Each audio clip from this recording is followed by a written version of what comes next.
ထိုးတော်လေထိုးတော်ကျိုးချော်လို့သွားအမဲဦးစိတ်မအားတဲ့အရွှေနှစ်ဖားအသက်ရွယ်ကြီးလာပြီဆိုရင်မျိုးလုံးလေးတွေကမှုံးလာပြီဒါပေမဲ့အပေါက်ကလေးကိုထိုးရင်းနဲ့အပေါက်လေးကကျိုးအောင်ဖက်ဒီပဲချော်သွားအဲ့ဒီမြင်ကွင်းလေးကိုရှိန်မင်းသူကကြပြာလနဲ့တန်းစာဆင်နေဒီဆရာဒီကြပြာလေးကိုကျွန်တော်ဆရာဂုံလူကတိုင်ကရွတ်ပြရှိန်မင်းသူရဲ့အကြောင်းလည်းပဲပြောပြတယ်ထိုးတော်လေထိုးတော်ကျိုးချော်လို့သွားအမေအိုစိတ်မအားတဲ့အရွှေနှစ်ဖားအခုလေကျွန်တော်လည်းပဲ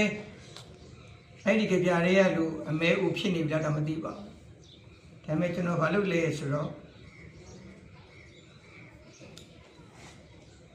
ထိုးကြည့်ပါအောင်မယ်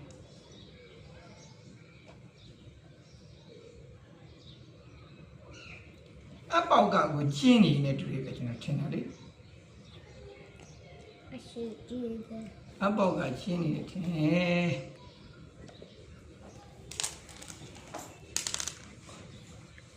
ဟုတ်တယ်ဒီအထွန်းတဲ့တူတွေပဲတော့